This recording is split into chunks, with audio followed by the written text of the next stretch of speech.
The Power of Discipline by Daniel Walter. Welcome to Bookshare Audio, where we turn wisdom into words that guide and inspire. Today, we share a deep exploration of The Power of Discipline by Daniel Walter, a book that teaches how mental toughness, self-control, and daily habits can transform an ordinary life into an extraordinary one.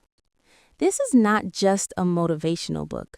It's a practical manual for mastering your own mind and actions so you can reach any goal you set. Walter begins by addressing a universal truth. Most people fail not because they are lazy or untalented, but because they lack self-discipline. He reminds us that fewer than 10% of people achieve their New Year's resolutions. The reason is not ignorance. We all know what to do, but inconsistency. Without discipline, even the best goals fall apart. Discipline, he says, is the bridge between goals and achievement, between potential and reality. He compares self-discipline to a key, the one that unlocks every other door to success. Talent and intelligence may give someone an advantage, but without the control to act consistently, those advantages mean little. In contrast, an average person who builds discipline can rise higher than the naturally gifted. The message is empowering. Discipline is not inherited. It's built, practiced, and strengthened like a muscle. In Chapter 1, Walter explains the biological foundation of self-discipline. Neuroscientific research shows that discipline is governed by specific regions of the brain, mainly the prefrontal cortex, which manages decision-making, focus, and impulse control. Studies such as the Stanford Marshmallow Experiment prove that people who learn to delay gratification, who can wait for a bigger reward later rather than taking a small one now, tend to be more successful in life. This experiment reflects a deep truth. Every moment of discipline builds neural strength. When we make healthy choices, we literally strengthen our brain's capacity for willpower. When we give in to temptation, that strength weakens. Discipline, therefore, is not about willpower alone. It's about training the brain to make better choices. He then introduces the idea of willpower fatigue, showing that even the strongest people have limits. Just as the body gets tired after exercise, mental self-control weakens when overused. The solution is not to rely purely on force, but to protect willpower by designing environments that reduce temptation. For instance, don't keep junk food at home if you're trying to eat healthy, or avoid stressful situations that trigger bad habits. True discipline comes from building systems that make good behavior easy and bad behavior hard. In Chapter 2, Walter explores the benefits of discipline. A disciplined person becomes more confident, focused, and emotionally stable. He explains that low self-discipline often leads to low self-esteem because we lose trust in ourselves when we don't follow through. Every time we break a promise to ourselves, we weaken our self-belief. But when we act with consistency, even in small things, we strengthen confidence and pride. Discipline also improves relationships because it builds trustworthiness and integrity. People who do what they say they will do, who can control their impulses and respect commitments, naturally build stronger, more genuine connections. Walter warns that lack of discipline also leads to risky behaviors, from addiction to reckless spending or unfaithfulness. He draws from psychological research showing that most destructive habits arise from the inability to control urges. Therefore, mastering discipline is not just a key to success, it's a safeguard for moral and emotional stability. In Chapter 3, he examines the status quo bias, the mental resistance to change. Humans naturally cling to what's familiar, even if it limits us. We fear regret, loss, or discomfort, and so we stay in unsatisfying jobs, relationships, or habits. This fear of change is reinforced by the loss aversion theory, the idea that people fear losing something more than they desire gaining something better. Walter challenges this mindset by reminding us that staying in the same place can be far riskier than change. He suggests a thought evaluation exercise where you list the advantages and disadvantages of staying the same versus moving forward. This rational reflection helps the mind break free from emotional traps and make decisions that serve long-term growth. In Chapter 4, Walter introduces the Dunning-Kruger effect, the tendency for people to overestimate their abilities while being unaware of their weaknesses. He links this to self-discipline. Sometimes we think we are already disciplined enough and stop improving. But real mastery requires humility, the awareness that there is always more to learn. Discipline grows when we accept feedback, stay teachable, and surround ourselves with people who challenge us to improve. Chapter 5 shifts into practical ground, building daily habits that strengthen discipline. Walter explains that success is not the result of one big decision, but a series of small, consistent actions performed every day. He emphasizes the power of morning and evening routines. Successful people like Barack Obama, Bill Gates, and Oprah Winfrey all begin their days with structure: exercise, reading, meditation, or reflection. Morning routines create control. Evening routines allow rest and renewal. He highlights simple but effective daily practices. Practice gratitude, as it builds patience and long-term focus. Studies show that grateful people have stronger self-control because they think beyond immediate gratification. Set daily goals, breaking large ambitions into manageable steps. Stay organized, since clutter drains energy and focus. Get enough sleep because discipline requires mental clarity.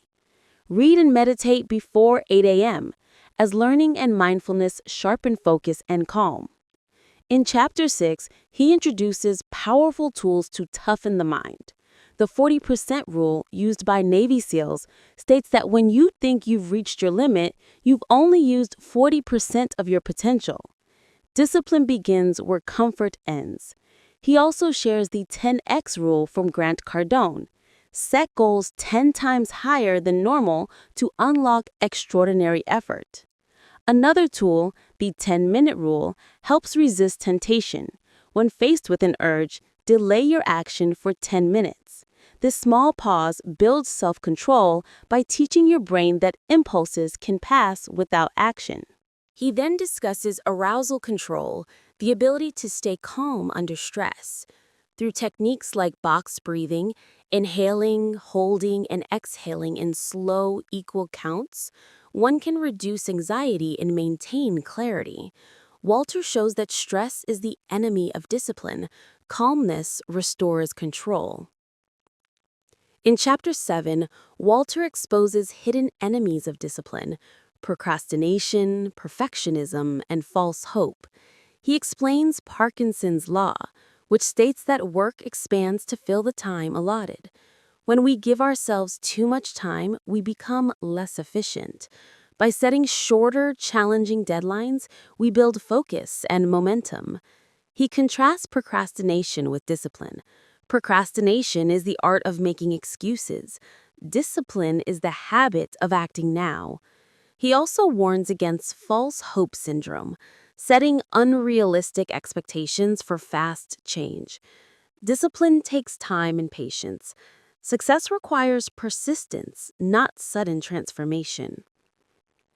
Chapter 8 explores discomfort as a training ground for growth. Discipline, Walter says, is uncomfortable by nature. You don't need discipline to do what's easy. You need it to do what's hard. The secret is to get comfortable being uncomfortable. Every time you face fear, temptation, or resistance and act anyway, your mind learns that discomfort isn't deadly.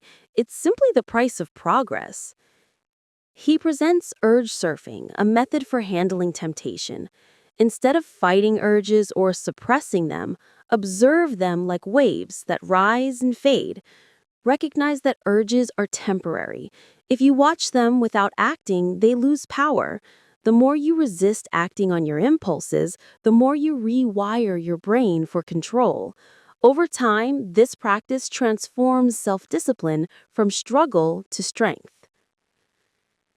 In Chapter 9, Walter introduces one of his most powerful lessons: focus on systems, not goals. Goals are results, systems are processes. A goal without a system is just a wish. For instance, wanting to lose weight is a goal, scheduling workouts and preparing healthy meals is a system. Focusing on daily processes ensures progress, even when motivation dips. Success is built on structure, not emotion. As the book continues, Walter incorporates Zen philosophy and meditation as tools for inner calm. Meditation, he explains, enhances focus and awareness, helping you stay centered in moments of stress. A disciplined life is not a rigid one. It's balanced, mindful, and intentional. Discipline isn't about self-punishment. It's about alignment, making your actions match your values. He further explains that discipline must coexist with rest and renewal. Burnout destroys progress, so balance is essential. By using the Pareto principle, 80-20 rule, he reminds us to focus on the 20% of actions that bring 80% of results. Combine this with Sturgeon's law, which says that most things are noise or distraction, and you get a clear message.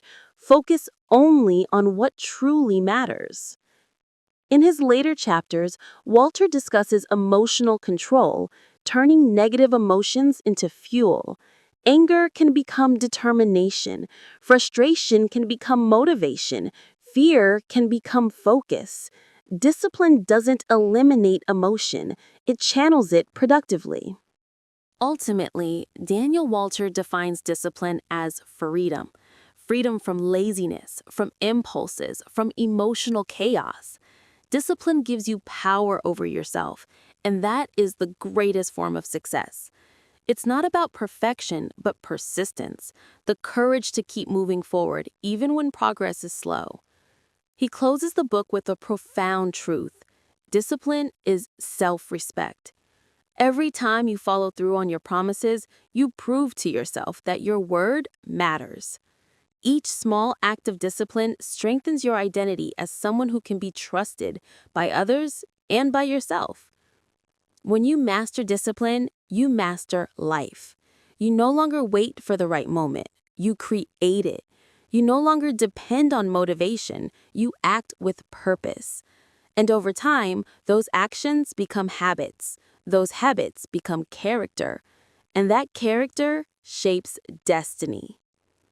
Prepared by Bookshare Audio.